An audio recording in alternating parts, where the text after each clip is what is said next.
You blind or just stupid? You almost wrecked my car coming around that corner.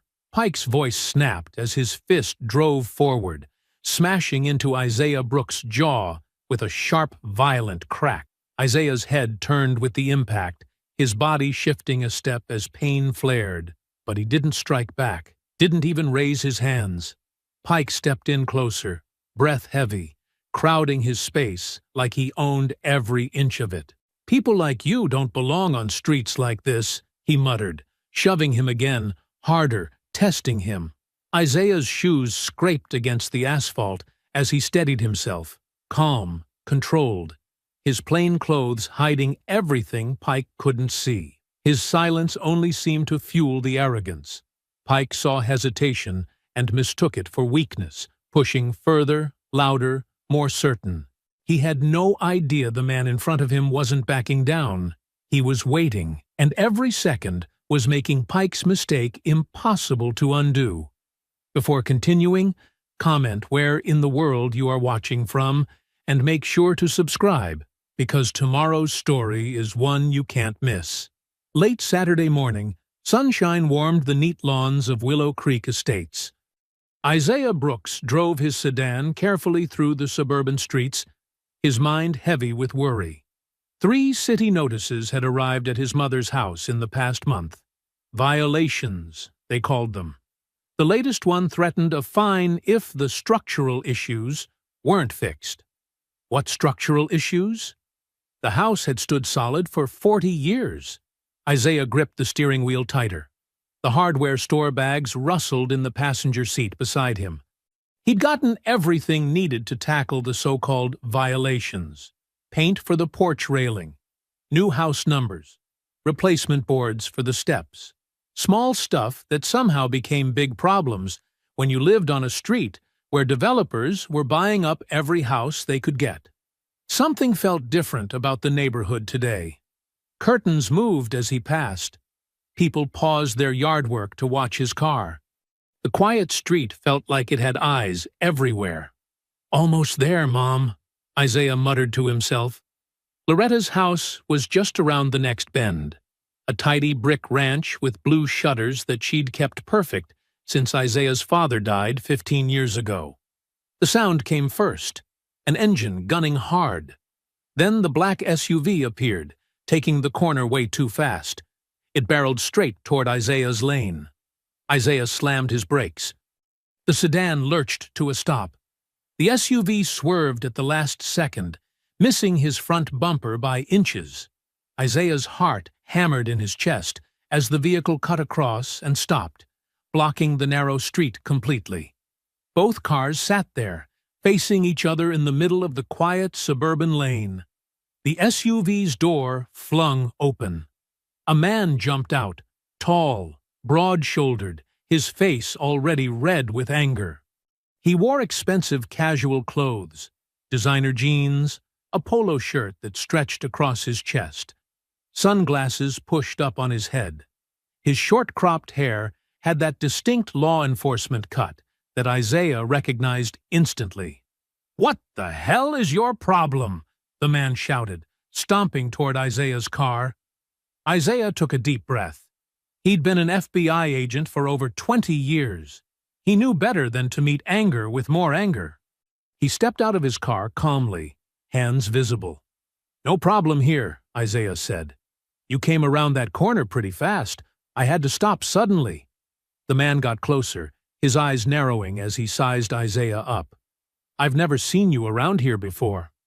Isaiah noticed the man's watch, a gleaming Rolex that caught the sunlight, the kind bought with money or given as a reward.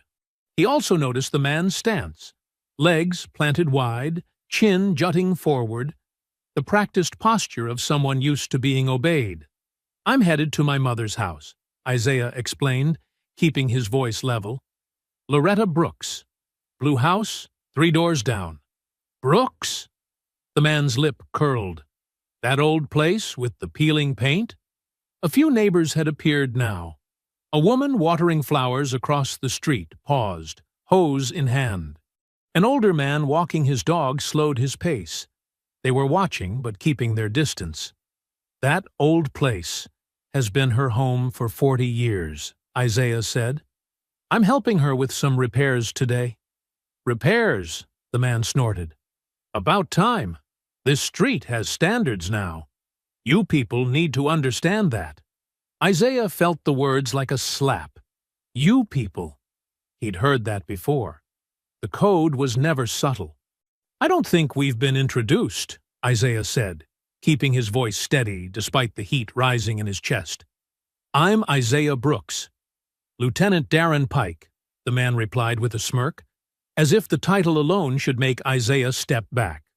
I live in the new development at the end of the street. More doors were opening. A teenage boy stepped onto his porch, phone in hand. An elderly couple appeared in their driveway, watching with concerned expressions. Well, Lieutenant Pike, Isaiah said, I'd appreciate it if you'd move your vehicle so I can get to my mother's house. Pike stepped closer. You know what I'd appreciate? If people like you would learn whose street this is before driving like you own the place. It's a public street, Isaiah pointed out. He hadn't raised his voice, hadn't made any threatening moves, but he could see his calmness was only making Pike angrier. That told Isaiah everything he needed to know about this man. You got some attitude problem, Pike growled. He glanced around, noticing the growing audience. You new around here? Because things work a certain way in this neighborhood now. Isaiah understood what was happening. This wasn't random road rage. This was territorial. The same force behind those city notices targeting his mother's house. I'm not new, Isaiah said. My mother's lived here longer than anyone else on this block. I grew up in that house. Well, things change, Pike said with a cold smile. Neighborhoods improve. Property values go up. Old houses get replaced with better ones. A woman in jogging clothes had stopped nearby. The teenage boy on the porch was definitely recording now, his phone held at eye level. Is there a problem here? The woman called. Pike ignored her. I own this street, he said, his voice dropping lower, meant just for Isaiah. Me and my friends at City Hall. The people who matter. Isaiah noticed the fraternity-style ring on Pike's right hand. A police academy ring, heavy with symbols of brotherhood and loyalty. The kind that meant protection from other officers. I just want to get to my mother's house, Isaiah said, meeting Pike's gaze without flinching.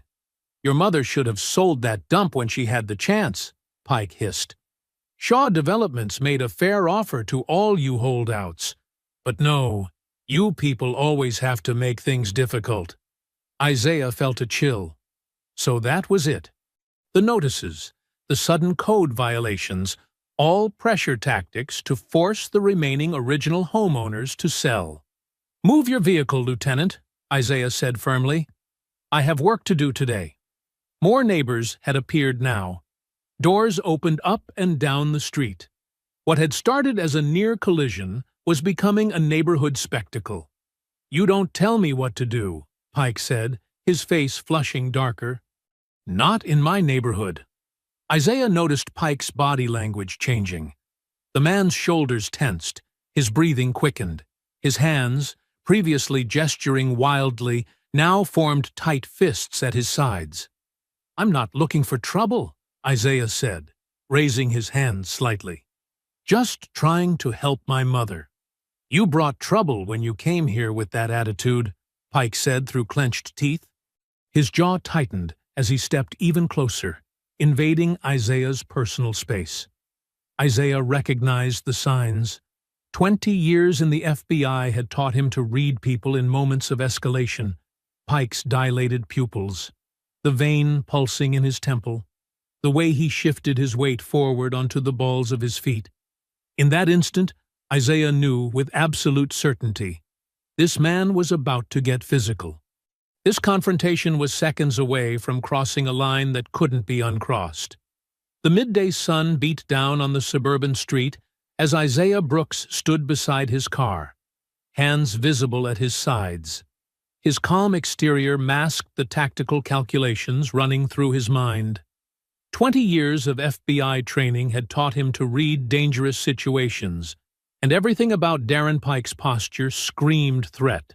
Pike circled him like a predator, his expensive shoes scraping against the asphalt. Several neighbors watched from their yards and porches, uncertain whether to intervene. "You think you can just drive through here like you own the place?" Pike's voice carried down the street. "This isn't your territory." "It's a public road," Isaiah replied evenly. "I'm just trying to get to my mother's house." Pike's face twisted. "Public? This stopped being public when people like me moved in and fixed this neighborhood." He gestured toward the newer homes with their perfect landscaping. "We invested here. We cleaned it up." An older couple had emerged from their house across the street. The woman whispered something to her husband, who nodded gravely. "My mother's house isn't broken," Isaiah said. "It's been well maintained for 40 years. "Your mother's house is an eyesore," Pike spat, "bringing down property values, making the street look bad." Isaiah felt heat rise in his chest, but kept his expression neutral. "That's not true, and you know it." From the corner of his eye, Isaiah noticed a teenage girl with dark hair stepping onto her front porch. Maya Torres. Isaiah recognized her from his visits to his mother. The girl was holding her phone at chest level. The camera lens clearly pointed their way. Pike stepped closer, invading Isaiah's personal space. "You know what your problem is? You people never know when to back down." "You people?" Isaiah repeated quietly. Pike's eyes narrowed. "Yeah, you heard me." Isaiah noticed more phones appearing in windows and doorways. The street had become an audience, and Pike was performing now. "Lieutenant," Isaiah said calmly, "I think we should both get back in our vehicles and—" "Don't tell me what to do," Pike shouted, his voice echoing between the houses. "I own this street. Me and people who matter in this town." A woman in a jogging outfit had stopped nearby. "Hey, leave him alone," she called. Pike ignored her, focusing all his anger on Isaiah. "You think you can talk to me like that? In front of my neighbors?" "I haven't disrespected you," Isaiah said. "I've been calm this whole time." "That's the problem, standing there all high and mighty like nothing touches you." Pike's face had turned deep red. "Like you belong here." Isaiah stood his ground. "I'm not going to be bullied off a public street." Pike moved in closer. "Bullied? You haven't seen bullying yet." He jabbed a finger against Isaiah's chest. "You want to see bullying?" Isaiah didn't flinch. "I want to get to my mother's house." The teenager, Maya, had moved to the edge of her yard, phone still recording. More neighbors had gathered, their expressions a mixture of concern and discomfort.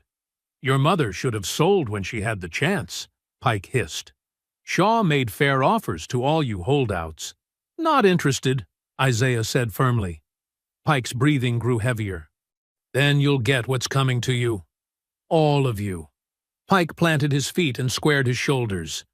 Isaiah recognized the stance immediately, the prelude to violence. He considered his options. He could defend himself, but that might escalate the situation beyond control. He could retreat, but that would put him at a tactical disadvantage. Before Isaiah could decide, Pike's hand shot out, shoving him hard in the shoulder. "You backing down now?" Pike taunted. "Don't put your hands on me," Isaiah said, his voice low but firm. "Or what?" Pike sneered. The tension crackled between them like electricity. Isaiah could feel the eyes of the neighborhood on them, witnessing this raw display of power and control. Pike's right hand curled into a fist. "I've been real patient with you." "Officer, please," called an elderly man from across the street. "There's no need for—" Pike spun around. "Stay out of this!" When he turned back to Isaiah, something had changed in Pike's eyes. A decision made, a line about to be crossed. "Last chance," Pike growled. Isaiah stood his ground. "I'm not looking for trouble." "Too late for that." Pike's fist came without warning, a brutal right hook that slammed into Isaiah's left cheek. The force of the blow sent pain exploding through Isaiah's skull and knocked him off balance. Gasps rippled across the street. Someone shouted, "Oh my God!" Isaiah stumbled, dropping to one knee on the asphalt. His vision blurred as hot pain throbbed through his face. He tasted copper, blood from where his teeth had cut the inside of his cheek. 20 years of training screamed at him to counterattack, to protect himself, but he fought the instinct down. Pike loomed over him, breathing hard, fist still clenched. That's what happens when you don't listen. Isaiah touched his fingers to his cheek, coming away with blood. Around them, the shocked silence had given way to urgent whispers and the unmistakable sound of someone calling 911. He just hit him. Did you see that? He didn't do anything. Maya Torres stood frozen, her phone still recording, her eyes wide with shock. In the distance, the wail of a siren cut through the suburban quiet. Someone had called the police. Pike's expression shifted as he registered the sounds and the reactions of the neighbors. The confidence drained from his face, replaced by something calculating. Isaiah recognized it immediately. The look of a man already crafting his story, already planning his defense. The patrol car turned onto their street, lights flashing.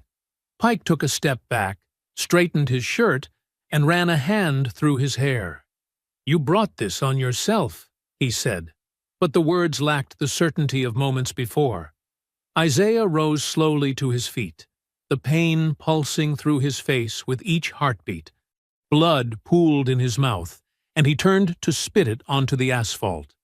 The metallic taste lingered on his tongue. The patrol car pulled up beside them, and two uniformed officers jumped out, hands hovering near their weapons as they assessed the scene. "What's going on here?" demanded the first officer, a young man with a crew cut. Before Isaiah could speak, Pike stepped forward, suddenly composed and professional. "Officer Jenkins," he said, his voice transformed into something authoritative and calm. "Glad you're here. We've got a situation." The patrol car's red and blue lights pulsed against the suburban homes as Officer Jenkins stepped between Isaiah and Pike. The second officer, his nameplate read Rodriguez, motioned for Pike to move back toward the SUV. "He attacked me!" a woman shouted from her front lawn. "That man in the black shirt hit him for no reason." Other voices joined in. "I saw the whole thing. He punched him right in the face. Check the video. Maya has it on her phone." Officer Jenkins raised his hands. "Everyone please stay back. We're handling this." Isaiah leaned against his sedan, the side of his face throbbing. He touched his cheek gingerly, feeling the swelling already starting beneath his fingertips. Across the street, he could see Maya Torres still holding her phone, her mother now standing protectively beside her. Pike's voice cut through the commotion, suddenly professional and controlled. "This man aggressively approached my vehicle after a near collision. When I attempted to defuse the situation, he became confrontational and rushed toward me." Isaiah watched Pike transform before his eyes. The rage-filled man who had punched him moments ago, now replaced by a calm, articulate officer of the law. Pike straightened his posture and adjusted his shirt collar. "I identified myself as law enforcement and took necessary defensive action when he advanced on me," Pike continued. "Several witnesses can confirm he was the aggressor." Officer Jenkins nodded, jotting notes. "Sir," he said, turning to Isaiah, "what's your version of events?" Isaiah took a steady breath. "My name is Isaiah Brooks. This man cut me off in traffic, then jumped out of his vehicle shouting.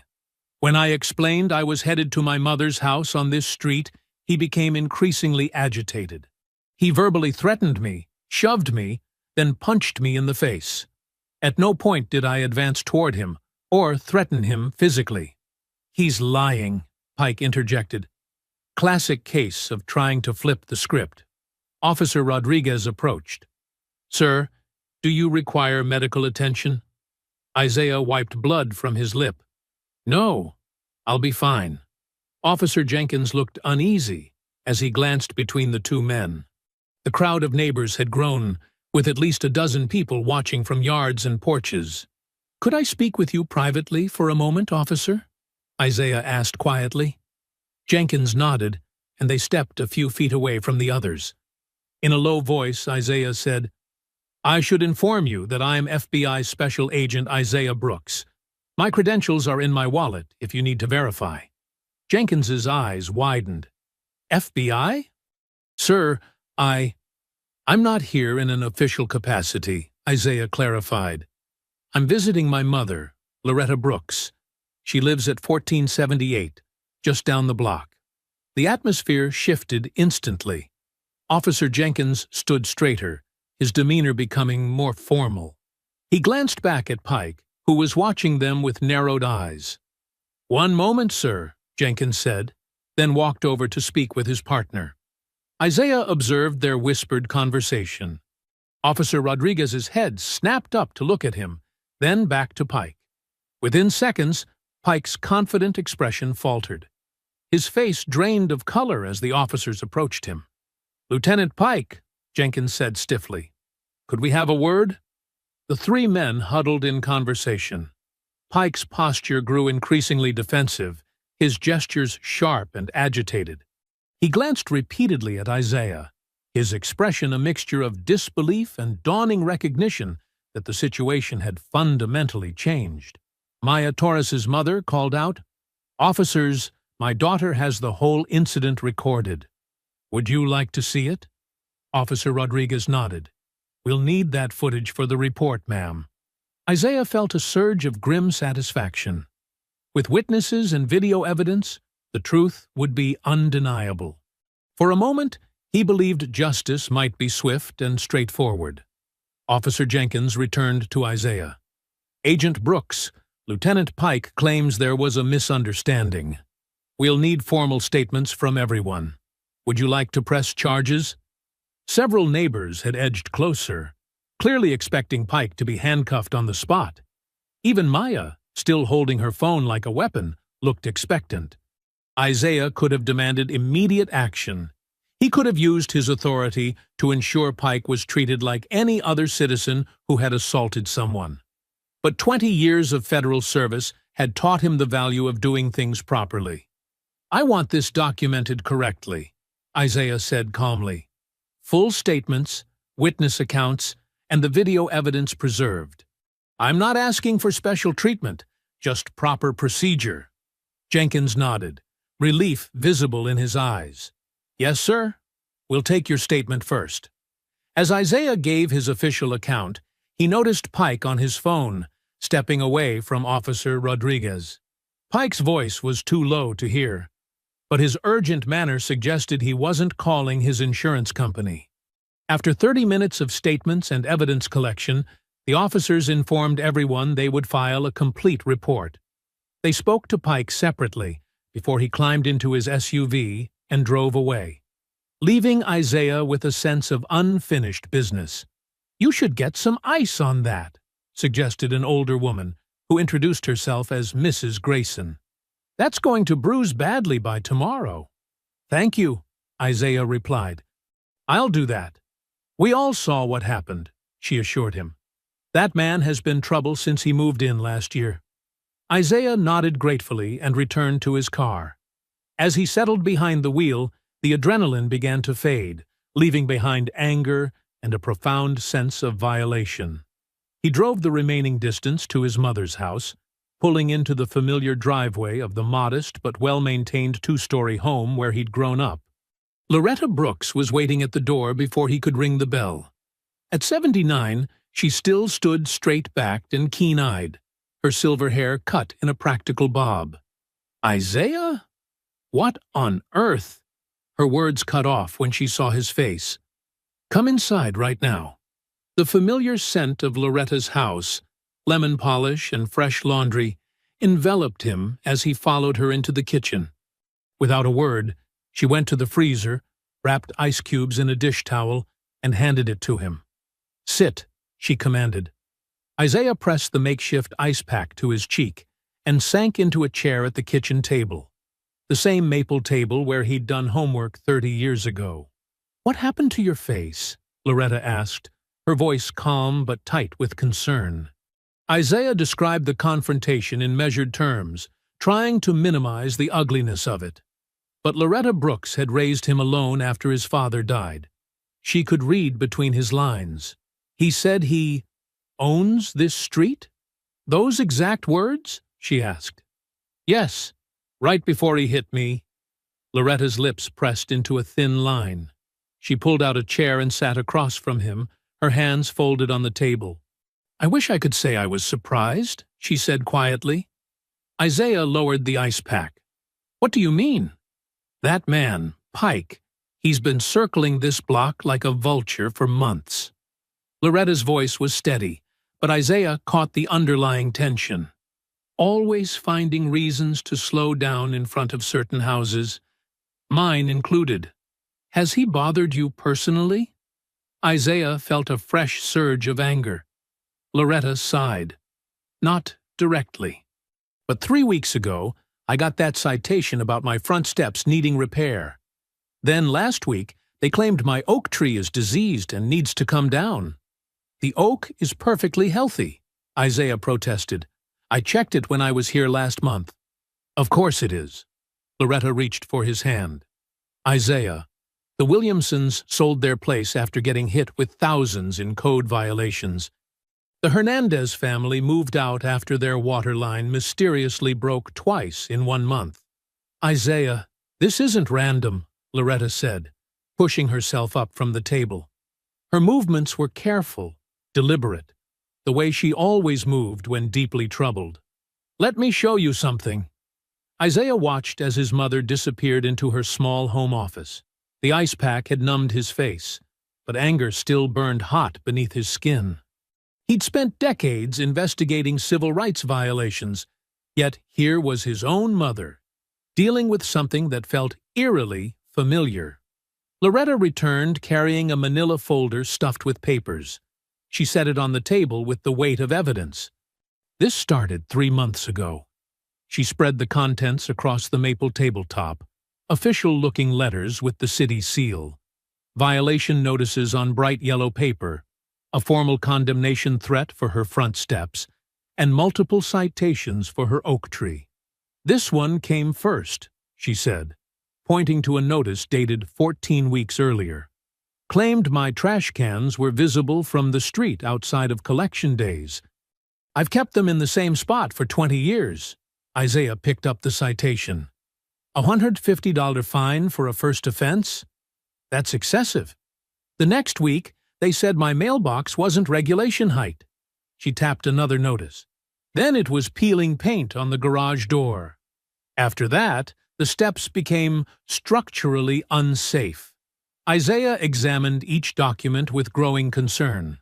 "These are all signed by different inspectors." "Because they're making it up as they go," Loretta said flatly.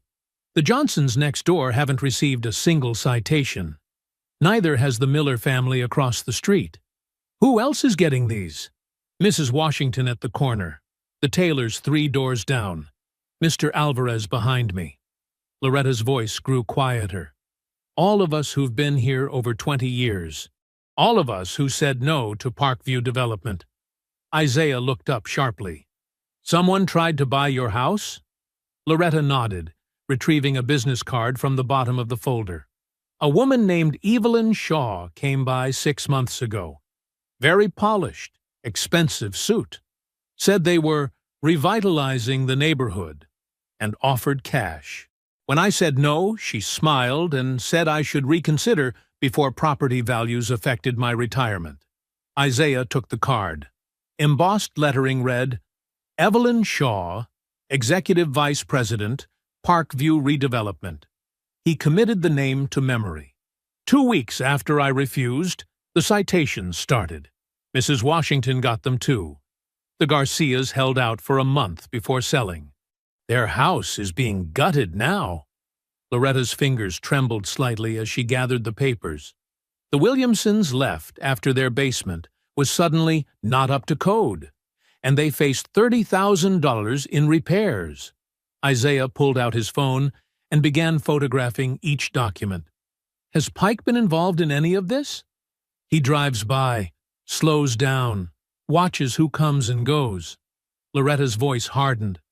Last month, he ticketed every car on Mrs. Washington Street during her grandson's graduation party. Said they were creating a hazardous situation. The pieces were falling into place. This wasn't just a hot-headed cop with road rage. This was systematic pressure, coordinated harassment designed to wear people down. Who else should I talk to? Isaiah asked. Mr. Alvarez keeps detailed notes. The Taylors installed cameras after someone repeatedly knocked over their mailbox. Loretta hesitated. But people are scared, Isaiah. They've gone quiet. When the police are part of it, who do you call? Isaiah finished photographing the documents, his jaw tight. I need you to tell me everything. Every interaction, every citation, every unusual incident. They spent the next hour at the kitchen table, Loretta recounting a pattern of selective enforcement and intimidation that had slowly tightened around certain homes on the block. Isaiah took careful notes, the investigator in him cataloging names, dates, and potential evidence. What about that redevelopment company? He asked. Have you seen Shaw again? Not her personally, but men in Parkview shirts have been surveying the vacant lot at the end of the block. And last week, Pike was talking to one of them. Loretta's eyes met his. They're working together, aren't they? Isaiah nodded grimly. It looks that way. Later, as evening settled over the neighborhood, Isaiah sat on Loretta's front porch. The bruise on his face throbbed despite the ibuprofen. He watched the quiet street, noting which houses had lights on, which remained dark. 2 doors down, a for sale sign had recently gone up. Across the street, a home sat empty, waiting for renovation. His phone vibrated. Nina's name flashed on the screen. Hey, sweetheart, he answered, trying to keep his voice normal. Dad? What's going on? His daughter's voice was sharp with concern. There's stuff circulating online about you getting into some kind of fight with a cop in Grandma's neighborhood. Isaiah straightened. How did you hear about that? It's already spreading. Someone posted about it in a local Facebook group. Said there was an altercation between a visitor and an off-duty officer. Nina's words came faster. Dad, please tell me what happened. It's being handled, Isaiah said, keeping his voice steady. I'll explain everything when… His words stopped as he glanced at his phone. Nina had sent him a link. He tapped it open to find a video clip already circulating on social media. The footage showed him standing beside his car, then taking a step toward Pike.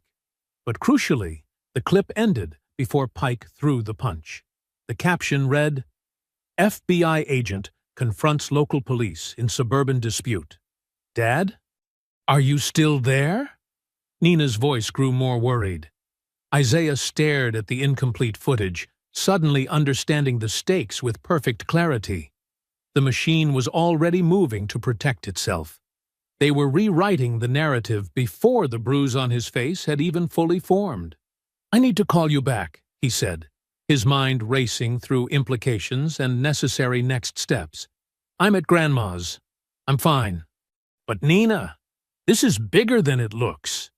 He ended the call and watched a car slow as it passed Loretta's house. The driver stared directly at him before continuing down the street. Isaiah recognized the deliberate pace, the assessment happening behind that glance. He'd seen it countless times in his career. The look of someone mapping territory, noting vulnerabilities. They thought they owned this street. And now they were watching him. The living room lamp cast soft shadows across Loretta's face as she leaned toward the phone on the coffee table. Isaiah sat beside her, an ice pack pressed against his swollen cheek. Nina's voice crackled through the speaker. Dad, it's getting worse. They're controlling the story already. Nina's frustration was clear even through the phone. The clip that's going viral is cut to make you look like you stepped toward Pike first. Isaiah closed his eyes briefly. What exactly are people seeing? Just you getting out of your car and moving toward him. It cuts off right before he hits you. Nina's typing could be heard in the background. And now, the police department just released a statement calling it a mutual altercation between two adults that unfortunately escalated. Mutual. Isaiah's voice stayed level, but his fingers tightened around the ice pack. The man sucker punched me in broad daylight. This is exactly how truth gets buried, Nina said, her producer instincts kicking in. First, they create confusion with edited footage. Then they use official language to make it sound like both sides were equally wrong. Next comes public doubt about what really happened. Loretta shook her head. Nobody's going to speak up either, not against Pike. Why not? Nina demanded. Loretta's weathered hands folded in her lap. Because he's protected, honey. Connected. Everyone knows what happens to folks who cross him. She looked at Isaiah. Remember Mrs. Wilson, who lived on the corner? After she complained about Pike harassing her grandson, her car got vandalized 3 times. Her insurance dropped her. Next thing, she was packing up to live with her daughter in Ohio. Isaiah pulled out his notebook and began writing. I need names, dates, every detail. His FBI training took over as he documented Pike's appearance, his language during the confrontation, the private security decal he'd noticed on Pike's vehicle. What was the security company? He asked, pen hovering. Summit Ridge Security, Loretta answered. They're the ones who patrol for that new development company. The one run by that woman who keeps sending me letters about selling my house. Nina's voice sharpened. Dad, I think you should file charges immediately. I will, Isaiah said. But first I need to understand what we're dealing with. This wasn't random. And I don't think it's just about one angry cop. You're staying tonight, right? Loretta asked, worry creasing her face. Yes, I'm not leaving you alone. Isaiah touched his mother's hand. I'll take the guest room. Hours later, close to midnight, Isaiah stood at Loretta's front window. The neighborhood was quiet except for distant dog barks and the occasional passing car. He pulled back the curtain slightly when headlights appeared at the end of the street. A dark sedan rolled slowly down the block, its engine barely audible. As it approached Loretta's house, it slowed even further, almost crawling past their driveway. The window was down, and Isaiah could make out a silhouette studying the house. The car lingered for several seconds before continuing down the street. Isaiah let the curtain fall back into place. The message was clear. They knew exactly where he was, and they were watching. Isaiah woke with a start, his neck stiff from a night on Loretta's old couch. He'd insisted his mother take her own bed, despite her protests. Early morning light filtered through lace curtains, casting dappled patterns across the living room. For a moment, he forgot where he was. Then, the dull ache in his jaw reminded him. He checked his watch. 6:47 a.m. Despite the early hour, he heard Loretta in the kitchen, the familiar clinking of a spoon against a coffee mug. Isaiah stretched and walked to the front door to check the street. That's when he saw it. A crisp white envelope pushed halfway under the door. Not mail, not a package. A hand-delivered message. Isaiah knelt and carefully picked it up, noting there were no fingerprints besides his own, now marring the surface. The envelope contained an official-looking notice from the city's Code Enforcement Division, citing Loretta for vegetation encroachment and structural maintenance violations. He stood in the doorway, scanning the empty street. Whoever delivered this had come and gone in the pre-dawn hours. A message timed like a threat. We know where you live. We're watching. We aren't stopping. Is that another one? Loretta appeared behind him, coffee cup in hand. Isaiah turned. Same department? Different violation? Third notice this month. Loretta's voice was calm, but Isaiah caught the worry in her eyes. They used to come every few months. Now it's every week. Isaiah added the notice to his growing file. I need to talk to the neighbors today, while yesterday is still fresh in everyone's mind. I'll make some calls, Loretta said. People will talk to you if I introduce you. After a quick breakfast, Isaiah and Loretta began their neighborhood canvass. Their first stop was the Torres household, where Maya, the teenager who had recorded the assault, lived with her mother. Mrs. Torres answered the door cautiously, recognition and worry flashing across her face when she saw Isaiah's bruised cheek. Maya showed me what happened, she said, inviting them in but glancing nervously at the street. It was terrible. What that man did to you. Maya joined them in the living room, phone clutched in her hand. I got everything, she said, from when he jumped out of his car to when he hit you. Clear as day. We need that video, Isaiah said gently. The one online has been edited to make it look like I started it. Mrs. Torres shook her head. 2 officers came by last night asking if Maya had filmed anything. They said they wanted to secure all evidence. Fear tightened her voice. We told them no. You lied to the police? Isaiah asked. We had to, Maya insisted. I heard what they're saying online about you. They're twisting everything. Mrs. Torres touched her daughter's shoulder. We can't get involved. My husband's work permit renewal is pending. We can't risk. Isaiah nodded, understanding their impossible position. Keep the original file safe, he told Maya. Don't delete it, but don't share it yet either. Their next stop was Helen Reese's meticulously kept bungalow. The elderly widow invited them to her sunroom, where African violets bloomed in the window. 6 citations in 4 months, Helen told them, spreading papers across her table. First, it was my front steps. Too steep, they said. Then the porch railing, then the gutters. I fixed everything, but they keep finding more. When did it start? Isaiah asked. After I told that Shaw woman I wasn't selling. Helen's voice hardened. Next day, Pike drove by, real slow-like. Day after that, first citation arrived. 2 doors down, Tom Halpern, a Vietnam veteran with a flagpole in his yard, shared a similar story. Applied for a permit to build a wheelchair ramp. My wife has MS. Tom's weathered face tightened. Denied 3 times over aesthetic concerns. When I spoke up at a zoning meeting, my car got ticketed every day for a week.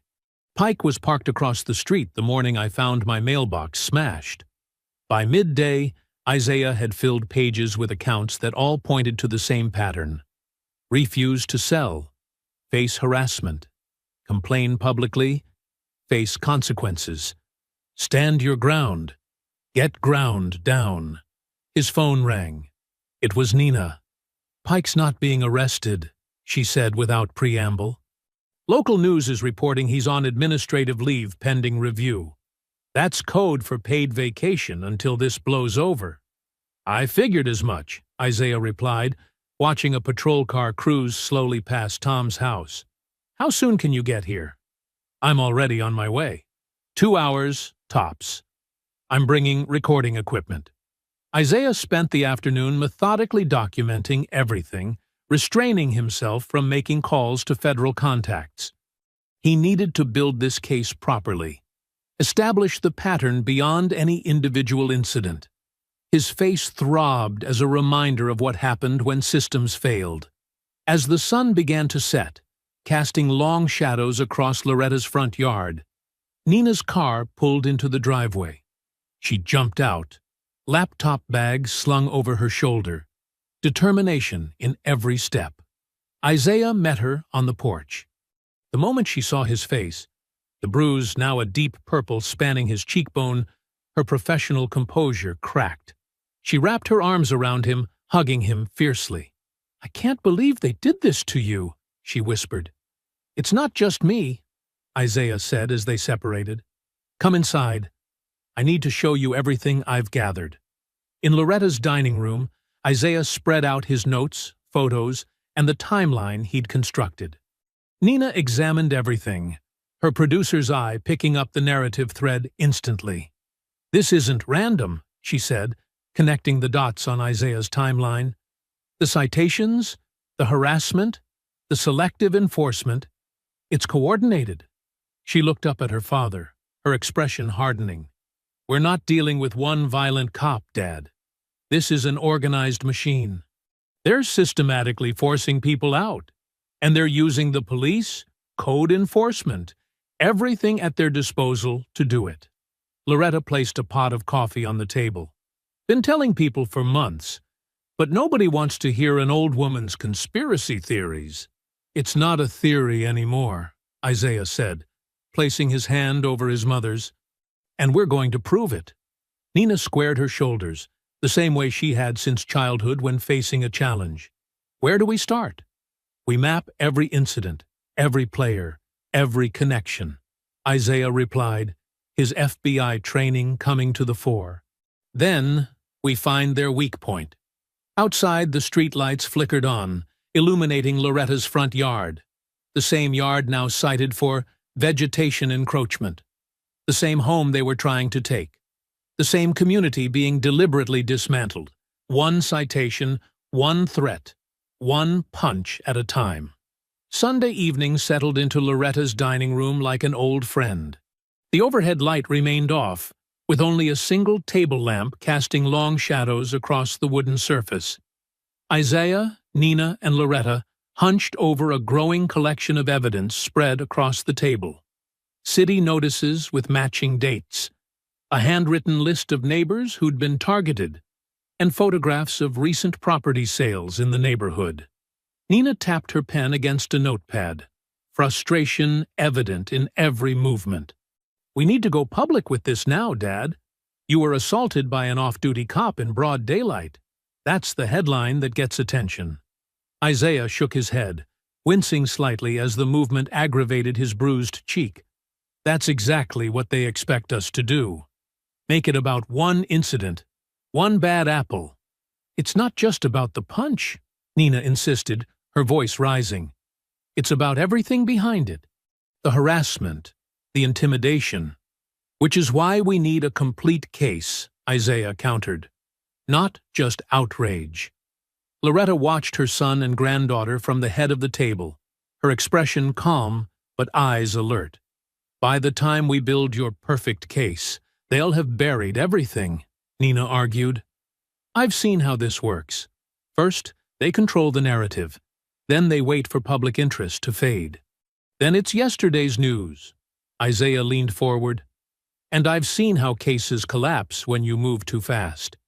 These people have institutional protection. The department, the union, city officials, they're all connected. We need more than just what happened to me. While we wait, they're squeezing more families out." Nina's palm hit the table, scattering some papers. Isaiah reached across and covered her hand with his. "I know you're angry. I am too. But I've spent my career building cases that stick against people who thought they were untouchable. Trust me on this." Their eyes met, the same determined expression on two different generations.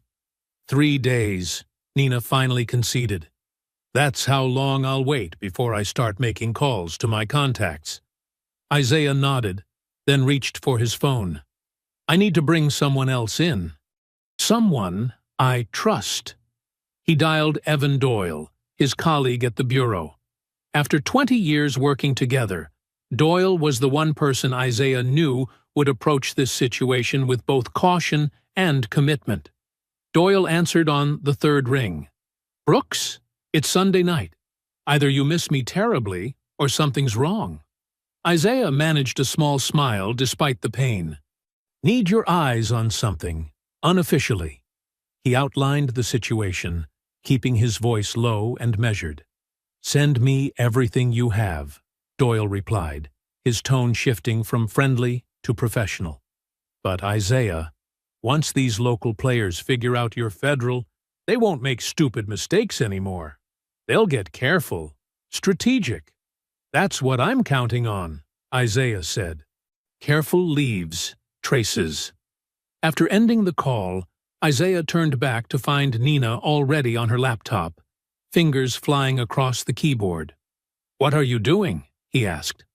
"Following the money," she replied without looking up. "Every sale on this block in the last 18 months. Property records, corporate filings, LLC registrations." For the next 2 hours, Nina dug through public records while Isaiah organized witness statements and Loretta made fresh coffee. The dining room fell into a rhythm of keyboard clicks, paper shuffling, and occasional murmurs of discovery. "Got something," Nina announced just after 11. 3 properties sold in the last year, all went to different buyers on paper, but they all trace back to subsidiary companies controlled by Meridian Partners. "Who's behind Meridian?" Isaiah asked, moving to look over her shoulder. "Evelyn Shaw is the CEO. Nina pulled up a corporate photograph of a polished woman in her 50s, with a practiced smile. "She's on the Chamber of Commerce, the Community Foundation Board, and donates to every political campaign in the county." Isaiah wrote the name down. Shaw. Pike's SUV had a security decal linked to her contractor. Loretta stood silent at the edge of the light, watching them work. Something in her posture caught Isaiah's attention. "Mom? What is it?" She hesitated, then spoke quietly. "She came to see me, Miss Shaw, about 6 months ago. Very polite, very understanding. Offered what she called market value, plus consideration for my circumstances." Isaiah set down his pen. "You never mentioned this." "Didn't seem important at the time. I said no." She smiled like it didn't matter. And a week later, the first notice came. Loretta's gaze dropped to the papers on the table. "Last month, when the water heater broke and they said my electrical wasn't up to code, I almost called her. Just to make it all stop." The admission hung in the air like smoke. Isaiah felt something twist in his chest, harder and deeper than the physical blow he'd taken yesterday. The thought of his mother, proud, independent Loretta, being worn down to the point of surrender, wounded him in ways Pike's fist never could. Nina reached for her grandmother's hand. "They're not getting this house, not your home." Isaiah stood up, needing movement. "I'm going to step outside for a minute." The night air felt cool against his face as he stood on Loretta's front porch. The street was quiet except for distant traffic and the soft chirping of crickets. He inhaled deeply, trying to clear his head. A patrol car turned onto the block, moving slowly. Isaiah watched as it approached, then stopped at the corner directly across from Loretta's house. The headlights remained fixed on the property, bright and unmoving in the darkness. 1 minute passed, then 2. A clear message. "You are being watched." Finally, the cruiser pulled away, continuing its patrol with deliberate slowness. Isaiah didn't move until the taillights disappeared around the corner. Then he turned back toward the house, his resolve hardening like cement. This wasn't just about a punch anymore. This was about his mother's right to live in peace in the home she'd owned for 40 years. This was about a community being dismantled through fear, and Isaiah Brooks had never been the kind of man who backed down from a fight. Monday morning arrived with a heaviness that hung in the air like humidity before a storm. Isaiah stood in Loretta's kitchen, studying the new violation notice that had appeared mysteriously under her door. The official city seal and threatening language about immediate compliance made his jaw tighten. "This is harassment, plain and simple," Nina said, pouring coffee into a travel mug. She wore a blazer over jeans, professional enough for City Hall but comfortable enough for what might become a long day. Loretta sat at the kitchen table, her reading glasses perched on the end of her nose as she examined the notice for the 3rd time. "They say my front steps don't meet code. Those steps have been the same for 30 years. Isaiah folded the paper carefully. "We're going to get this sorted out today." "Should I come with you?" Loretta asked, looking up. No, Mom. Nina and I will handle this. Isaiah squeezed her shoulder gently. Just keep your doors locked. Call immediately if anyone shows up. Loretta nodded, but her fingers tapped an anxious rhythm on the tablecloth. Be careful how you speak to these people, Isaiah. They know how to twist things. Trust me, he said with a reassuring smile that didn't reach his eyes. I deal with bureaucracy for a living. 20 minutes later, Isaiah pulled into the City Hall parking lot, his bruised face a physical reminder of Saturday's confrontation. The modern 3-story building gleamed in the morning light, all glass and concrete efficiency. Look professional, stay calm, document everything, Isaiah reminded Nina as they walked toward the entrance. I know how to handle officials, she replied. I interview politicians for a living. The Building Code Enforcement Office occupied a corner of the first floor. Inside, 3 clerks worked behind a high counter, separated from the public by a glass partition. A woman with bottle-blonde hair and a name tag reading Meredith smiled automatically as Isaiah approached. I'd like to discuss a violation notice issued to Loretta Brooks on Maple Street, Isaiah said, sliding the paper through the small opening at the bottom of the partition. Meredith's smile never changed as she took the notice. Let me pull up that information for you. Are you the property owner? Her son. This is the 3rd notice in 2 months, and we believe there's been a mistake. The system doesn't make mistakes, sir, Meredith replied, her fingers clicking efficiently on her keyboard. If a violation was issued, an inspector found legitimate concerns. Nina leaned forward. Can we speak with the inspector who issued it? Inspector Davidson isn't available today. I can schedule you for next week. Next week? Isaiah kept his voice level. The notice demands compliance within 72 hours, or faces fines of $200 per day. Meredith's expression remained pleasant, but unmoved. I understand your frustration, but I can only tell you what's in the system. For the next hour, Isaiah and Nina were shuffled between 3 different clerks, each repeating variations of the same unhelpful responses. No one could explain why Loretta's property suddenly warranted such urgent attention after decades without issues. Finally, a younger clerk with nervous eyes glanced around before whispering, Some addresses get special attention. It's not something we talk about. Special attention? Isaiah pressed. What does that mean? The clerk's eyes widened at something behind Isaiah, and he quickly stepped back. I just process the paperwork, sir. I don't make the decisions. A supervisor appeared, introducing herself with practiced efficiency. I understand you have concerns about a notice, but our inspectors follow strict protocols. If you'd like to file an appeal, there's a $150 filing fee, and the review committee meets next month. Isaiah recognized the tactic immediately. Delay, expense, bureaucracy as a weapon. He thanked them politely and led Nina outside. That was a complete waste of time, Nina fumed as they stepped into the sunshine. Not entirely, Isaiah replied. We confirmed what we suspected. This isn't random. They walked toward the parking lot, only to stop short at the sight of Isaiah's car. A bright orange parking ticket was tucked under the windshield wiper.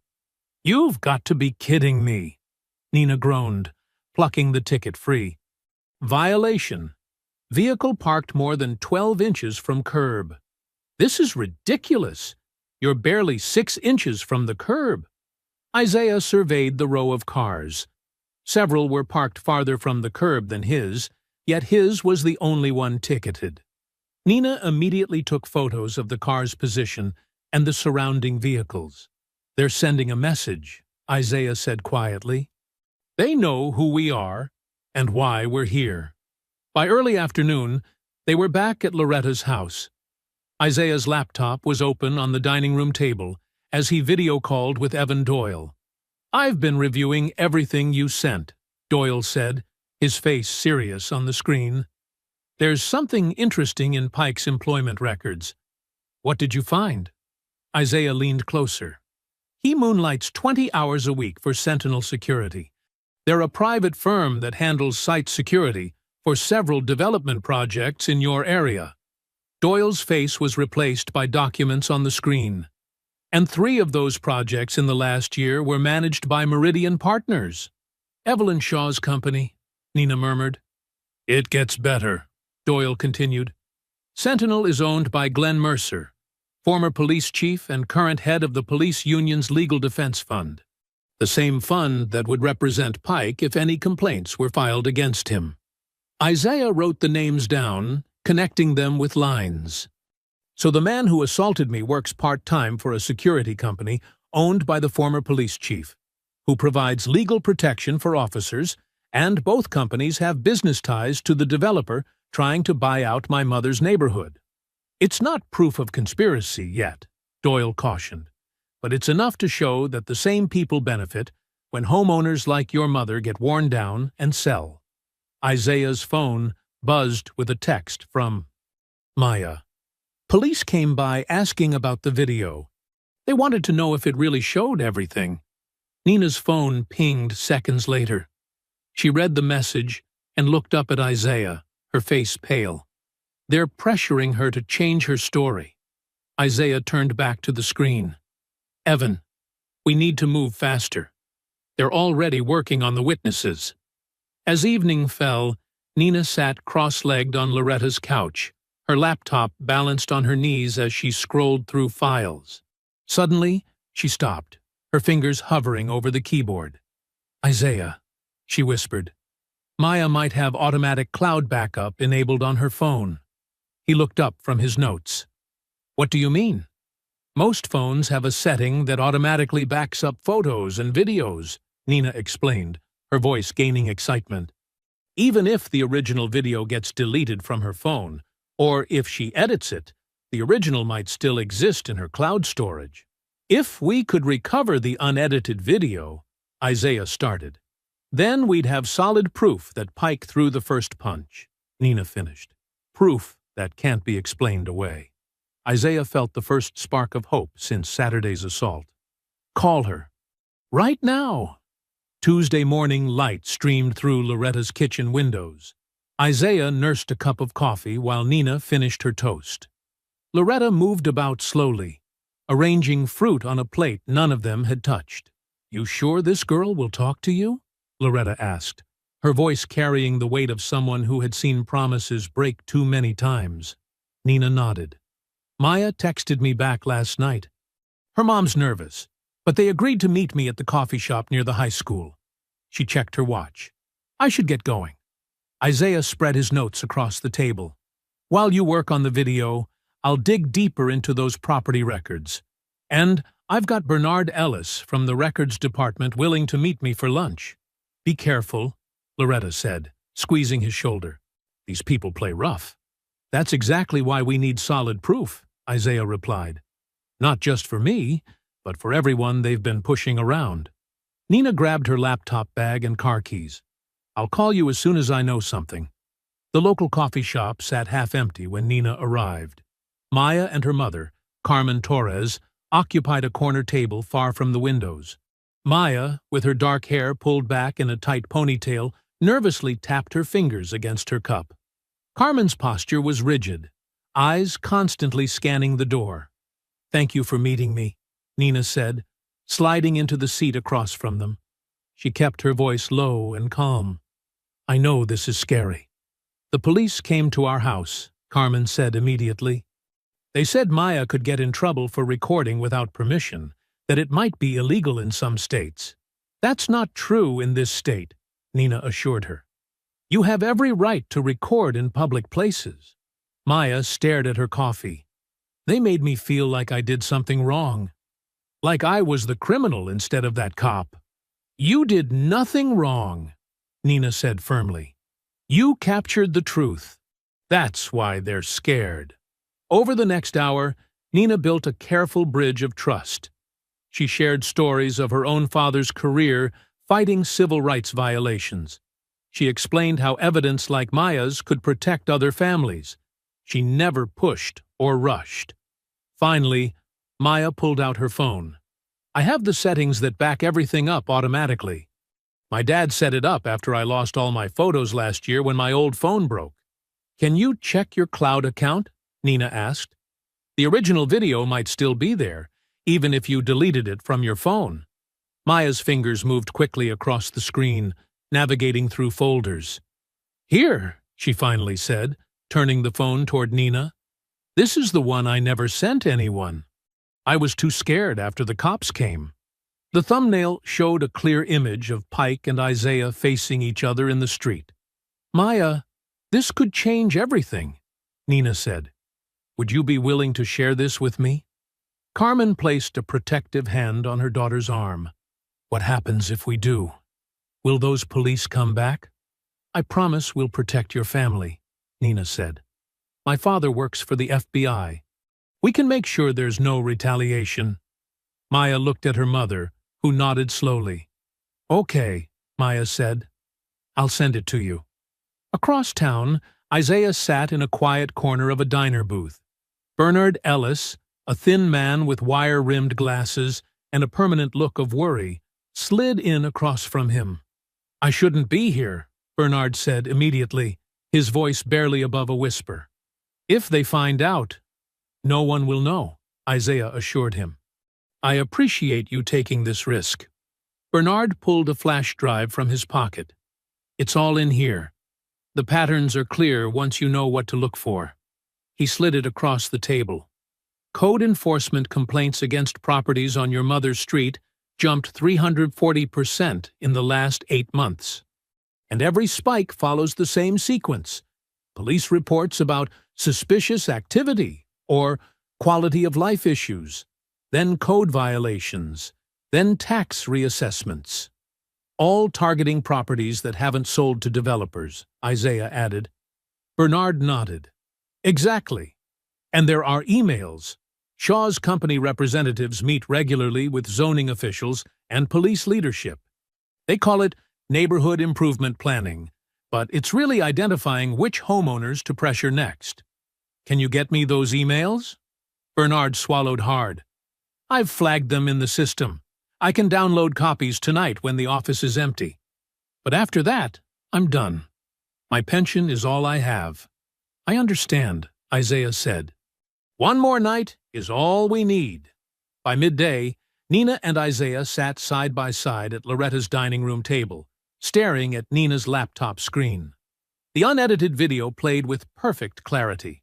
Watch, Nina said, pointing. Right here. On screen, Pike jabbed his finger into Isaiah's chest. I own this street, Pike snarled, his face contorted with rage. People like you need to learn your place. Then came the shove, followed immediately by the punch. No provocation, no self-defense justification, just raw, unprovoked assault. This is exactly what we needed, Isaiah said, his voice steady despite the anger seeing it again triggered. The complete context. I've already contacted Vivian at Channel 8, Nina said. She's a serious investigative reporter. No ties to local advertisers or the police union. She wants to see this today. Isaiah nodded. And Bernard is getting us the email trail tonight. By tomorrow, we could have enough to take to federal prosecutors. For the first time since Saturday, hope felt real, not just wishful thinking. The truth was documented. The pattern was emerging. The connections were clear. We're going to win this, aren't we? Nina asked. We're going to make it right, Isaiah replied. Not just for me, but for your grandmother and everyone else they've been pushing around. Tuesday evening settled over the neighborhood. Isaiah and Nina sat on Loretta's front porch, the warm air carrying the scent of someone's distant barbecue. A sense of cautious victory hung between them. Once Vivian sees this footage, Pike is finished, Nina said. There's no spinning his way out of what he clearly did. And Bernard's evidence will connect the dots to the bigger scheme, Isaiah added. The harassment, the coordinated pressure, all of it. I can't believe we might actually… Nina stopped mid-sentence, following her father's suddenly tense gaze. Down the block, a dark sedan sat parked under a tree, its lights off. Even in the fading light, they could make out the silhouette of someone sitting in the driver's seat, watching Loretta's house. Isaiah's jaw tightened. The victory they'd been savoring suddenly felt premature. Wednesday morning arrived with gray skies and a chill that seemed to seep through the walls of Loretta's house. Isaiah's phone rang at 6:42 a.m. He didn't recognize the number but answered immediately. "Mr. Brooks?"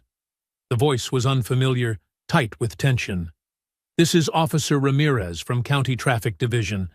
I'm calling about Bernard Ellis." Isaiah's stomach dropped. "What happened?" "Single vehicle accident late last night.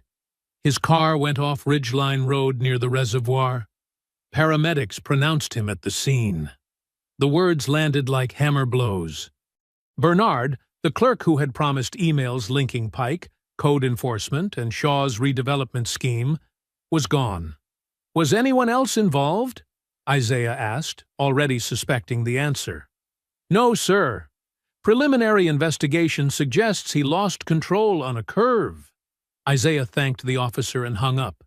Nina found him in the kitchen, staring at nothing. "Dad, what's wrong?" "Bernard Ellis is dead. Car crash last night." Nina's face went pale. "Right after he agreed to help us? That's not a coincidence." "No," Isaiah said. "It's a message." By noon, the day had darkened further. Nina's phone buzzed with a text from Vivian. "Need to postpone our meeting. Legal has concerns about the story. Will update when I can." "They got to her too," Nina said, showing Isaiah the screen. "Someone leaned on the station." Isaiah nodded grimly. "They're closing every door." The afternoon brought worse news. Isaiah's phone lit up with a call from his bureau supervisor. "Brooks, I've got internal affairs asking questions about Saturday's incident," he said without preamble. "There's an allegation you leveraged your position during a personal dispute. You're on administrative leave until this clears." "That's ridiculous." "It's procedure. Turn in your credentials tomorrow morning." Isaiah had barely processed this when a white van with county inspection on the side pulled up to Loretta's house. Two men in uniforms approached with clipboards. "Emergency inspection," one announced without warmth. "We received an anonymous tip about structural dangers." "This house has stood for 40 years, Loretta protested, but they pushed past her. The inspection lasted 20 minutes.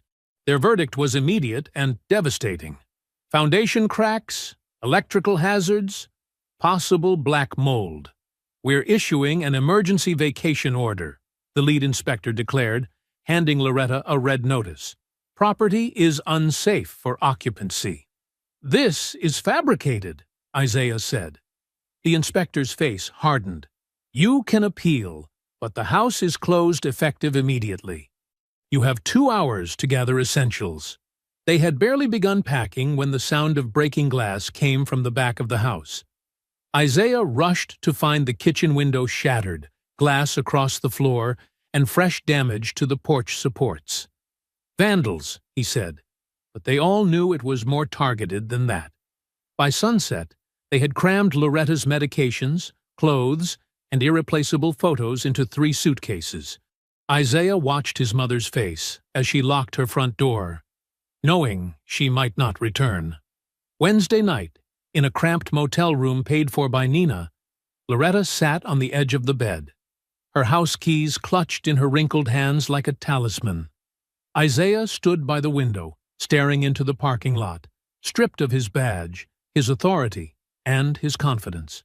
"I tried to do this the right way," he said quietly, "and it's only made things worse." Late Wednesday night, the motel room sat in near darkness, lit only by the neon glow filtering through thin curtains. Isaiah Brooks perched in a hard plastic chair by the window, his back straight, despite exhaustion pulling at him. On one bed, Loretta tossed restlessly, her breathing never settling into the rhythm of sleep. On the other, Nina scrolled through her phone, pretending to work, but really just keeping her eyes from closing. Isaiah's cheek still throbbed where Pike had struck him, but that pain was nothing compared to the hollow ache in his chest. The bureau suspension felt distant, almost meaningless next to his failure to protect his mother. He stared at his hands, hands that had built cases against corrupt officials for years, now powerless when it mattered most. "I waited too long," he whispered to himself. "I gave them time to hit back." The sheets rustled as Loretta sat up, not bothering to pretend sleep would come. "You think I'm sleeping with all this on my mind?" she asked, her voice stronger than her tired frame suggested. "Come sit here." Isaiah moved to the edge of her bed, shoulders slumped. "You look just like your father when things went wrong," Loretta said, patting his arm. "Same frown lines." "I should have pushed harder," Isaiah said. "Flashed my badge, forced their hand." Loretta shook her head. "Listen to me. Decent people lose because they think one truth, plainly told, should be enough. It never is." Her eyes, despite everything, remained clear and determined. "Men like Pike, they survive by burying truth. Under paperwork, under fear, under delay. They hide the whole elephant by showing people different parts, never letting anyone see the whole beast." Nina put down her phone, listening. "So what do we do?" Isaiah asked. "Stop trying to make them admit to one punch," Loretta said. "Gather so much proof they can't bury it all. One truth they can crush. 20 truths. That's harder." Something stirred in Isaiah's mind. Not hope yet, but determination. The strategic part of his brain began working again, methodically. "She's right," Nina said, sitting up fully. "We've been playing their game on their field." As night thinned toward dawn, Isaiah's thinking sharpened. He paced the small room, energy returning to his movements. This wasn't just about an assault anymore. It wasn't even about local misconduct.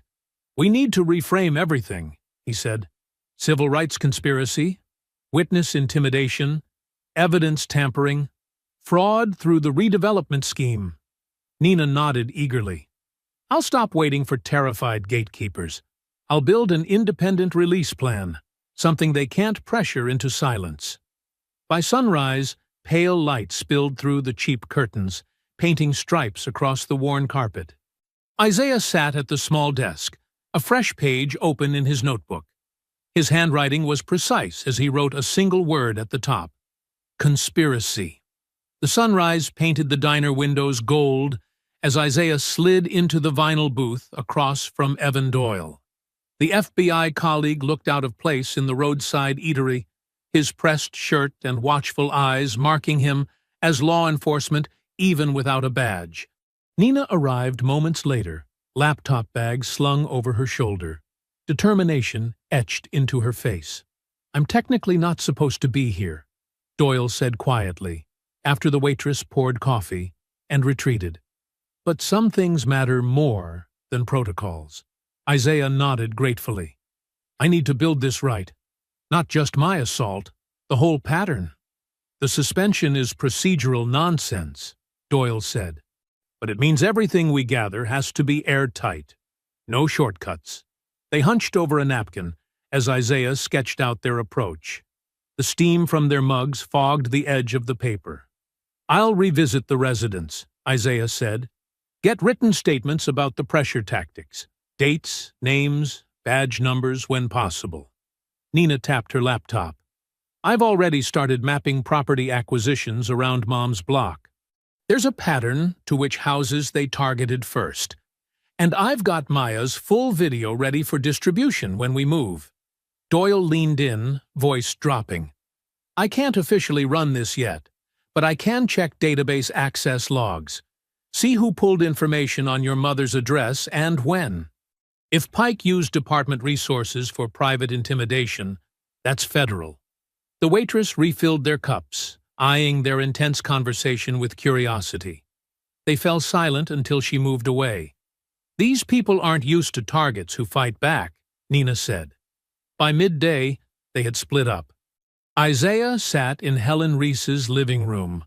Recording her trembling voice, as she described 3 separate code violations that appeared the day after she declined a courtesy visit from a developer.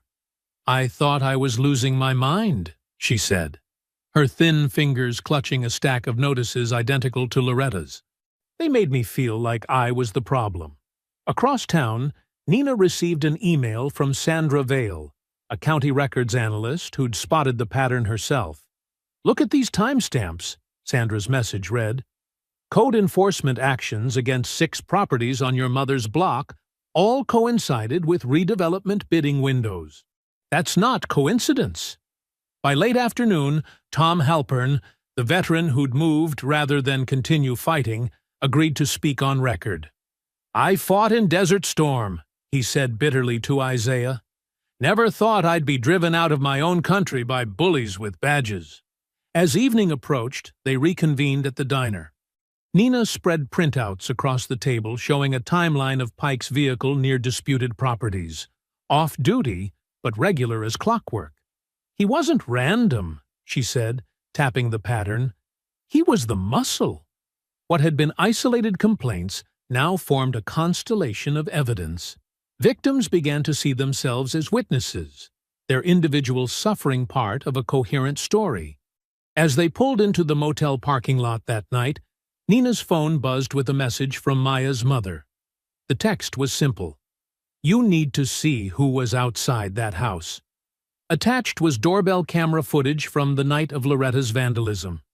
Thursday night, the motel room felt smaller as they huddled around Nina's laptop. Isaiah stood behind her chair, hands gripping the backrest. Loretta perched on the edge of the bed, her face tight with worry. Doyle leaned against the wall, arms crossed. "Play it," Isaiah said. Nina clicked the video file. The grainy nighttime footage from a neighbor's doorbell camera filled the screen.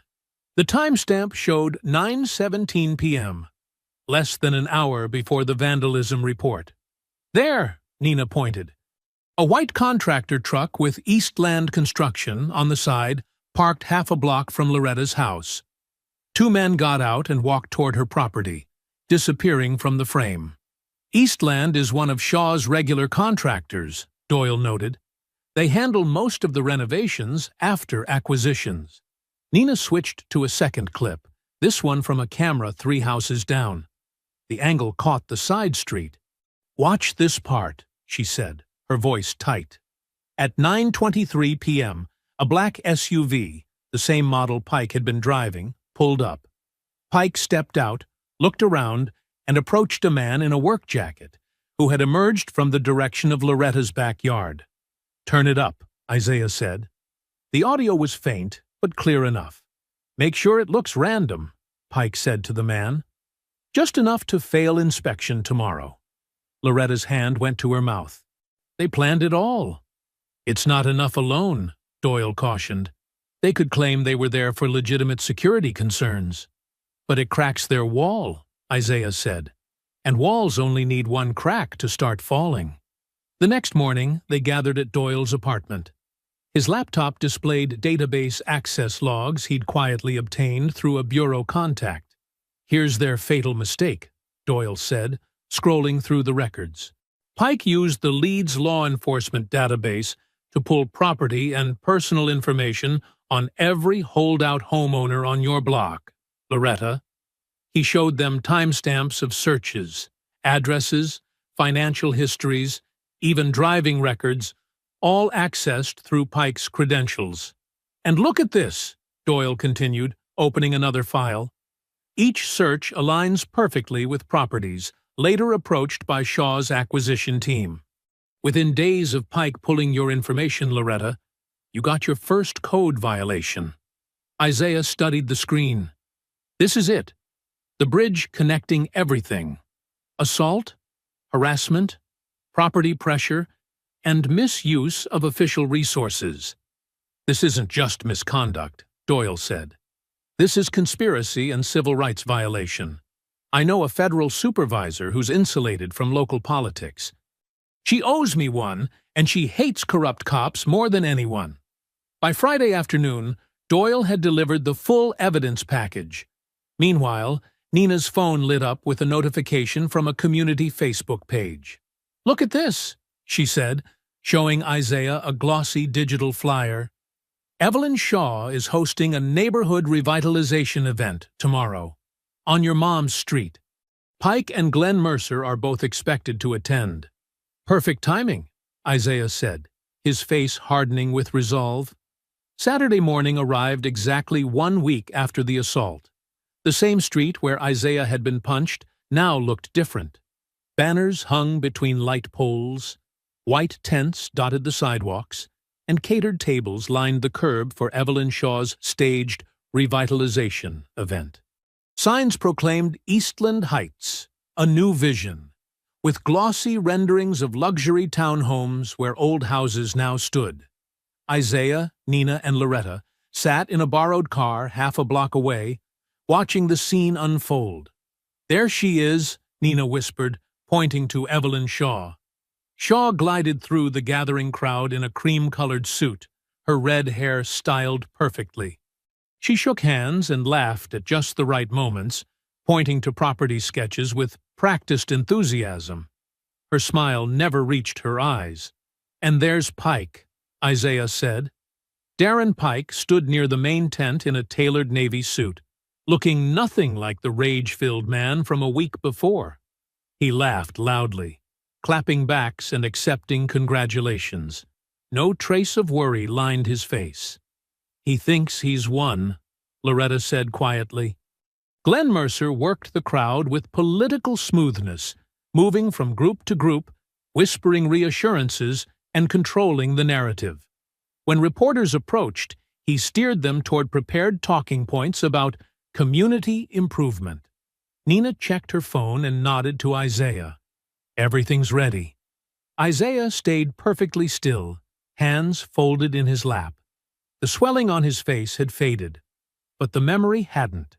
He watched Pike joke with a city councilman, waiting. Then it happened. 3 unmarked black SUVs flooded in from one end of the street. 2 more blocked the other exit. Conversations died instantly as federal agents in windbreakers stepped out fast, surrounding the scene. "Darren Pike," a lead agent called out, voice cutting through the sudden silence. Pike froze mid-sentence, champagne glass in hand. For a split second, his face showed genuine shock before he snapped into motion, backing away, shaking his head. "This is a mistake," he said loudly, voice rising. "What is this?" When agents closed in, Pike's control shattered. He shoved one hard and tried to break through the crowd. Gasps erupted. A woman screamed as he knocked over a display board. Pike swung wildly at another agent, desperate, but they converged, forcing him down onto the same pavement where he had stood over Isaiah. He fought viciously, twisting, cursing, refusing the cuffs. "Do you know who I am? You can't do this." "Federal agents! You're under arrest for civil rights violations, conspiracy, and witness intimidation," the agent announced, loud enough for everyone to hear. Mercer stepped forward, voice commanding. "This is completely inappropriate." His words cut off as an agent approached with cuffs. "You're making a serious mistake," he warned before they secured his wrists. Shaw's polished composure collapsed as agents surrounded her. Her face drained of color when they mentioned wire fraud and conspiracy charges. At that moment, Nina pressed send on her phone. The full story went live, complete with unedited video, property records, database misuse evidence, and witness statements. Phones throughout the crowd began buzzing with notifications.